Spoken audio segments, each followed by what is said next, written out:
हे नंतर आहे बघा प्रायमरी स्टँडर्ड सबस्टन्स. आता प्रायमरी स्टँडर्ड सबस्टन्समध्ये काय आहे, the substance which satisfy following requirement will be primary standard substance.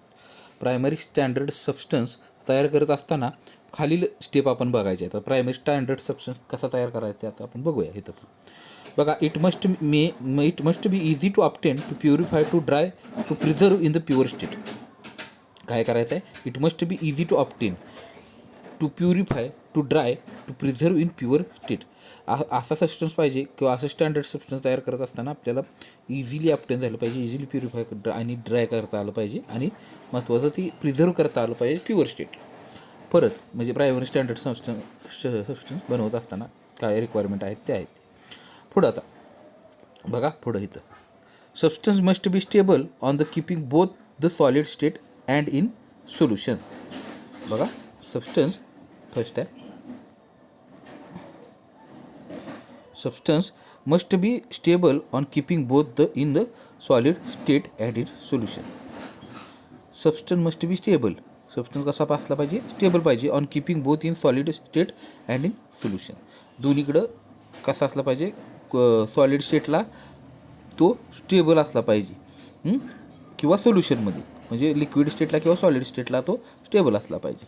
पुढं, it should not absorb moisture, त्यानं मॉइश्चर ॲब्झॉर्ब केलं नाही पाहिजे. It should B not be oxidise, त्यानं ऑक्सिडाइज झाला नाही पाहिजे. Or affected by air, oxidation त्याचं झालं नाही पाहिजे किंवा एअरचा त्याच्यावर इफेक्ट नसला पाहिजे. पुढं बघा, it must B chemically pure, तो केमिकली प्युअर असला पाहिजे. पुढं, must not content impurity greater than 0.01 to 0.02, म्हणजे अतिशय प्युअर पाहिजे, म्हणजे 0.02पेक्षा जास्त त्यात इम्प्युरिटी नसावी, म्हणजे तो इतका प्युअर असला पाहिजे. परत, इट इज केमिकल कॉम्पोजिशन, बघा, it's chemical composition must be according to its chemical formula. It's chemical composition must be according to its chemical formula. Chemical composition must be according to chemical formula. केमिकल कॉम्पोजिशनवरून आपल्याला त्याचा chemical formula कळाला पाहिजे किंवा according करता आला पाहिजे. ठीक आहे. पुढं, it should have high equivalent weight and should be readily soluble under the condition in which it is employed. बघा, it should have high equivalent weight, त्याचं इक्विवॅलंट वेट पाहिजे हाय, आणि it should be readily soluble under condition which is employed, आणि तो लगेच soluble झाला पाहिजे आपल्या कंडिशनला, असा तो केमिकल पाहिजे. म्हणजे आपण प्रायमरी सबस्टन्स ज्यावेळेस स्टँडर्ड सबस्टन्स बनवतोय त्यावेळेस एवढ्या सगळ्या तिथं कंडिशन आहेत. पुढची कंडिशन किंवा पुढची requirement, the reaction with the standard solution must be stoichiometric and practically instant. पुढं बघा, Na2CO3, फॉर एक्झाम्पल Na2CO3 किंवा that is NO2CO3, potassium hydrogen phthalate, KHC8H4O8, AgNO3, NaCl, K2Cr2O7 et cetera. म्हणजे the reaction with the standard solution must be stoichiometric. ही reaction कसली असली पाहिजे, standard solution must बी कसलं असलं पाहिजे, स्टेरिओमेट्रिक असलं पाहिजे. अँड इन्स्टंटेनियस, असे त्याचं आपल्याला दोन कंडिशन आहेत. पुढं, द रिॲक्शन, बरं झालं, एवढे कंडिशन दिलेले आहेत. ते तर खाली बघू आता. A solution prepare by direct weighing accurately from primary standard substance may be called as a primary standard solution. बरोबर, म्हणजे सोल्युशन प्रिपेअर्ड करत असताना डायरेक्ट आपण ॲक्युरेटली वेट घेतलं, डायरेक्ट वेट घेतलं आणि तयार केलं, त्यालाच आपण काय म्हणतोय, प्रायमरी स्टँडर्ड सबस्टन्स घेऊन डायरेक्ट वेईंग केलं, आणि वेईंग म्हणजे वेट घेतलं आणि सोल्युशन बनवलं, त्याला आपण म्हणतो primary standard solution. For titrimetric analysis one has to prepared many. तर बघा काय होते, from titration analysis one has to prepared many solution of acid, base and other requirement substance. All this solution must be standardise against primary standard solution. आता बघा, titrimetric analysis has prepared many solution तयार करायला लागतात standard ह्याच्यात of acid base and other requirement substance. All this solution must be standardise, सगळे solution आपल्याला standardise करायला लागतात अगेन्स्ट प्रायमरी स्टँडर्ड सोल्युशन. म्हणजेच प्रायमरी ह्याच्याप्रमाणे आपल्याला आपण काय करतो आहे, सगळे सोल्युशन बनवतो आहे. कळालं? म्हणजे फक्त स्टेप आहेत त्या, काय काय करायचं आहे आपल्याला. प्युअर पाहिजे किंवा काय पाहिजे, ॲब्सॉर्ब झालं नाही पाहिजे, केमिकली प्युअर असलं पाहिजे, कंपोजिशन काढायला पाहिजे किंवा कंपोजिशन माहीत असलं पाहिजे किंवा काढता आलं पाहिजे. हे सगळं काय झालं प्रायमरी स्टँडर्ड सोल्युशनचं. आता पुढं secondary standard solution. Secondary standard solution म्हणजे काय बघा. आता ती एकाच वाक्य दिलेलं आहे. Solution standardise against the solution standardise against कशाच्या against primary standard solution is known as secondary standard solution. बघा, solution standardise against primary standard solution, आणि त्या सोल्युशनला आपण काय म्हणतोय, secondary standard solution. The substance used to prepare such a solution may be called as a secondary standard. The substance used, त्याला जो substance वापरणार आहे आपण सेकंडरी स्टँडर्ड सोल्युशन तयार करण्यासाठी, त्या सबस्टन्सला काय म्हणायचं तर कॉल्ड सेकंडरी स्टँडर्ड. बरोबर, सेकंडरी स्टँडर्ड काय झालं, the substance use to prepare such as a solution may be called as, बरोबर, सेकंडरी स्टँडर्ड. बरोबर. आता त्याचं कोरिलेशन दिलेलं आहे खाली. कोरिलेशन बघा, gram per litre of solute.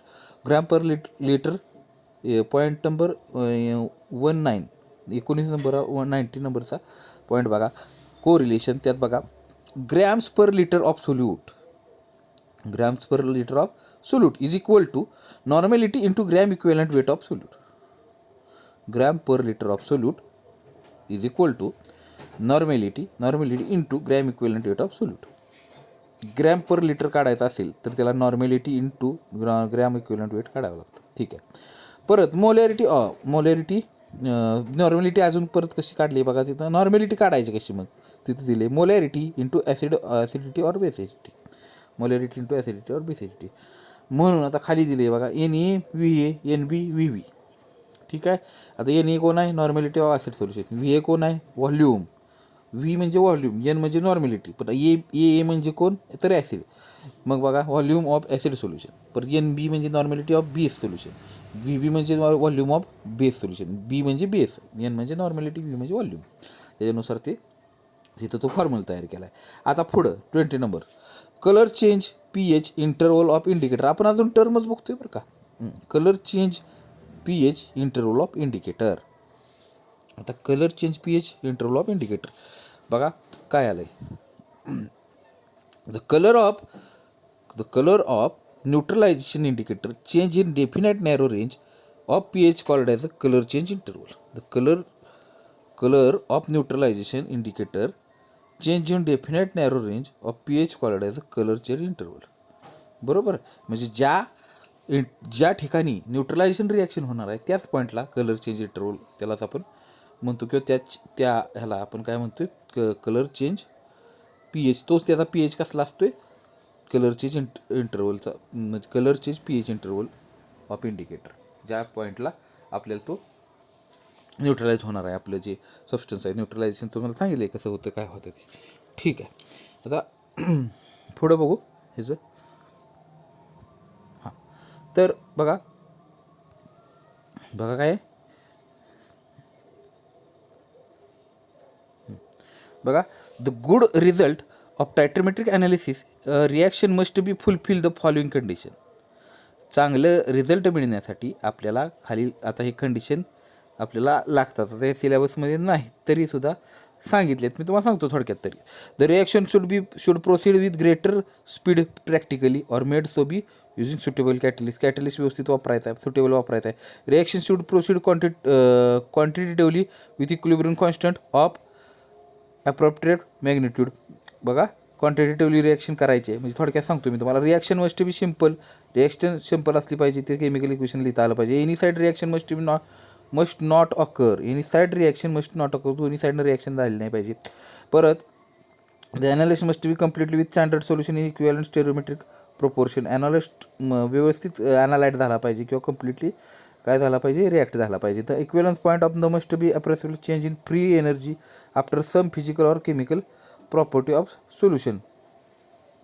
बघा, at the equivalent point the must be appropriable change in free energy of after some physical or chemical. पण प्रॉपर्टी म्हणजे काय होणार आहे तर थोडीशी एनर्जी काय होणार आहे तर चेंज होणार आहे सम फिजिकल और chemical property of the solution त्याच्यानुसार.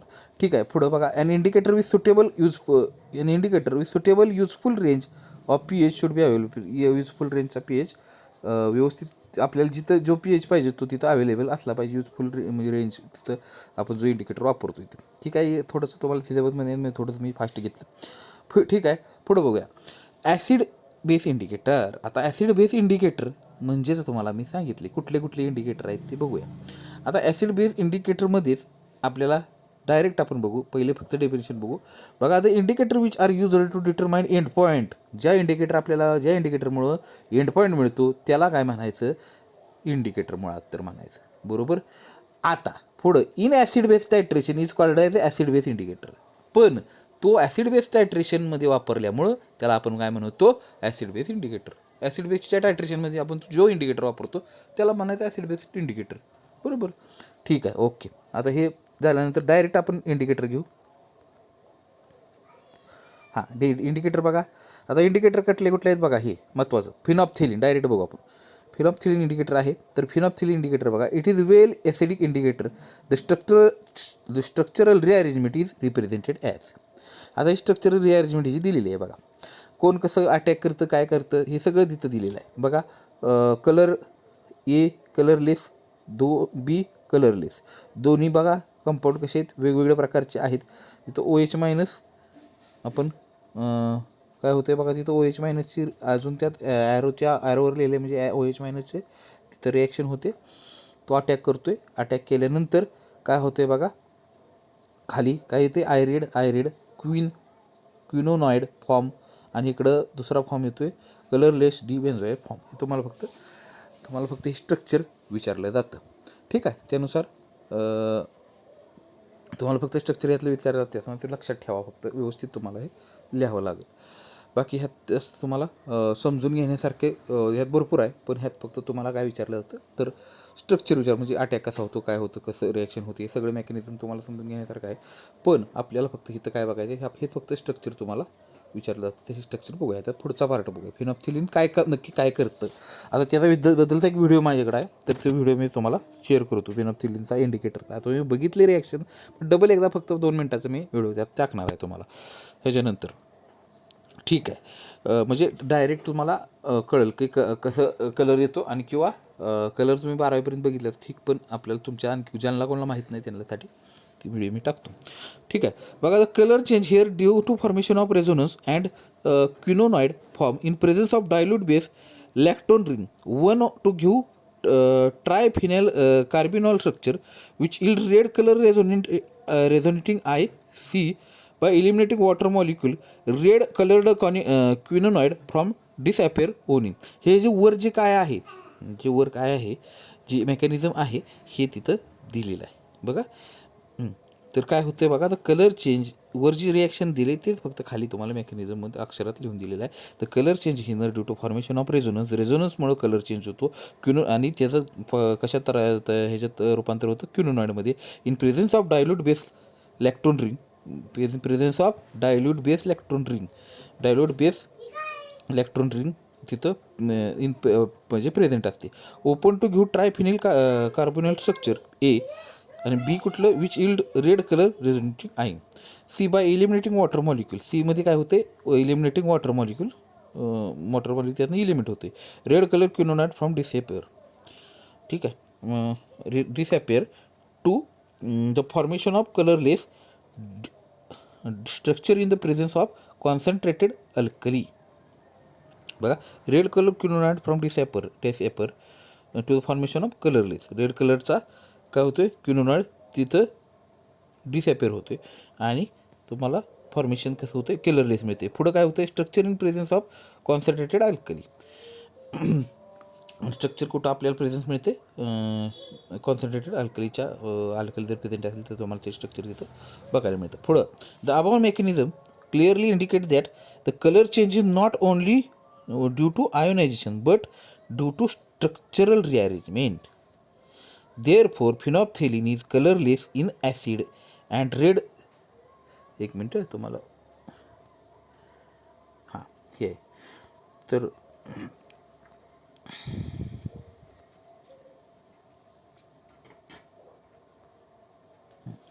तर काय बघा, the clearly indicate the colour change not only due to ionisation but the structural arrangement. Therefore phenolphthalein is colourless in acid and red in base. Further solution remain colorless up to pH 8.3 and become red above pH 10 due to chromophore quinonoid form.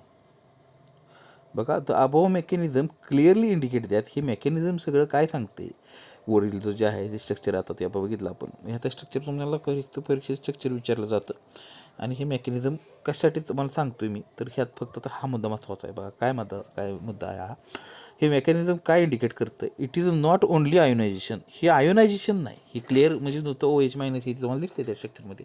तर हे नुसतं ionisation नसून तर इथं structural रिअरेंजमेंटसुद्धा महत्त्वाचे. का? Therefore phenolphthalein is colourless. बघा, phenolphthalein is colourless in acid. ॲसिडमध्ये phenolphthalein कसं असतं, कलरलेस असतं. पण बेसमध्ये कसं आहे, अँड रेड इन बेस. बेसमध्ये कसं असतं ते रेड असतं. Further solution remain colourless up to further solution remain colourless up to pH 8.3 and become red above pH 10. म्हणजे सोल्युशन कलरलेस कुठपर्यंत असतं, 8.3 पर्यंत. पण pH 10 पर्यंत गेला की काय होतं की त्याचं रेड कलर येतो, रेड. क्रोमोफोर क्विनोनॉइड फॉर्म आणि ड्यू टू क्रोमोफोर क्विनोनॉइड फॉर्म आपल्याला तिथं मिळतो. क्लोरोफॉर्म क्विनोनॉइड फॉर्म कुठला, तर ती तुम्हाला दाखवतो. एकच मिनटं, मागाशी बघितलेलाच आहे पण तरी पण दाखवतो. क्विनोनॉइड फॉर्म हो का, हा जो दिसतोय क्विनोनॉइड फॉर्म हा तुम्हाला तिथं मिळतो. ठीक आहे, कळलं. म्हणजे आता बघा, हे मेकॅनिझम काय सांगतं की तो नुसतं आयोनायझेशन होत नाही. phenolphthalein इंडिकेटर आत टाकतो म्हणजे नक्की काय होते, तर phenolphthalein स्ट्रक्चरल रिअरेंजमेंटमुळं आपल्याला तिथं स्ट्रक्चरल रिअरेंजमेंटमुळं सुद्धा आपल्याला काय मिळते, तिथं कलरलेस ही मिळते, कलर किंवा कलर मिळतोय. आणि phenolphthalein इंडिकेटर हा ॲसिडमध्ये हा काय असतो, रेड नसतो, पण बेसमध्ये तो मात्र रेड असतो. पण मग बघा काय होतं की 8.3 पर्यंत तो कलरलेसच असतो. कोण, phenolphthalein इंडिकेटर. 8.3च्या पुढे गेल्यानंतर मात्र तो रेड होतोय. म्हणजे अबाव 10च्या वर गेलं की तो रेड होतोय. आता त्या पुढचा इंडिकेटर आहे. आता इंडिकेटरची फक्त आपली माहिती चाललेली आहे, अजून आपलं टायट्रेशन सुरू झालं नाही. बघा, त्याच्या पुढे आहे methyl orange. It is a basic indicator. Generally it shows colour change from red to yellow. The structural rearrangement as follow. It is a basic indicator आहे. आता आणि कलर चेंज कसा होतो ह्याचा बघा. आता कसा आहे आपला आत्तापर्यंत कसा phenolphthalein होता, पिंक टू कलरलेस नाही, कलरलेस टू पिंक. तर उलटं केलं तर पिंक टू कलरलेस होऊ शकतं, पण आपण जस्ट आत्तापर्यंत बघितलं colourless to pink, just pink होतो. आता हे मिथिल ऑरेंजचं काय आहे महत्त्वाचं, तर मिथिल ऑरेंज वेगळा कलर आहे. कसला कलर होतो, तर रेड टू येलो. मिथिल ऑरेंजचा बदल कसा असतो इंडिकेटरचा, रेडपासून येलोकडं. कळालं. मग त्यामुळं आता त्याचं बघा, त्याचं ते स्ट्रक्चर आहे. आता त्याचं स्ट्रक्चर बघितल्यानंतर हे लक्षात ठेवा बरं का, स्ट्रक्चर रेड क्विनोनॉइड फॉर्म आणि येलो बेन्झोइड फॉर्म. आता ह्याच्यानंतर पुढं काय सांगितले तेवढं पण बघूया. Here colour change is due to formation quinonoid and benzenoid form is presence of acid quinonoid form is formed from its resonating from which give red colour to the solution. आता काय होतं, हे जर रेझोनेशन होतं. आता रेझोनंट तुम्हाला माहीत आहे का, तर रेझोनन्स इफेक्ट जो असतो तो मला 12वीत झाला आहे. रेझोनन्स इफेक्ट किंवा रेझोनन्स म्हणजे काय, तर हे जो रेझोनेंट म्हणजे ह्याच्यावर जो चार्ज आहे हा ह्याच्यावर फिरत असतो आणि हे रेझोनेटिंग स्ट्रक्चर म्हणजे रेझोनन्स इफेक्ट इथं होत असतो.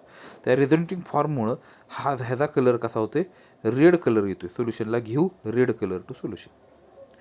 Give to red colour to solution. पण here note that pH 2.9 quinonoid form it is stable. pH त्याचा 2.9 असेल त्यावेळेस तो स्टेबल असतो. It stable while above pH 4.6. पण 4.6च्या वर जर pH गेला तर बेन्झोनॉइड फॉर्म इज स्टेबल. म्हणजे इथं 2 फॉर्म आहेत, खाली कुठला दिला आहे, वर कुठला दिला आहे, क्विनोनॉइड फॉर्म आहे, खाली कुठला आहे, बेन्झोनॉइड फॉर्म आहे. आता हा क्विनोनॉइड फॉर्म कधी स्टेबल आहे, तर 2.5 पर्यंत पी एच असेल तर तो स्टेबल. क्विनोनाइड फॉर्म म्हणजेच रेड. पण बेन्झोनाइड फॉर्म म्हणजे येलो का कधी स्टेबल आहे, तर पी एच हा 4.6कडे गेला तर तो स्टेबल होतो. Further it could be well explained by theories of acid base indicator. Acid base indicator थेअरीमध्ये हे व्यवस्थित तुम्हाला लक्षात येईल. आणि प्रॅक्टिकली महत्त्वाचं लक्षात येतं पहिल्यांदा.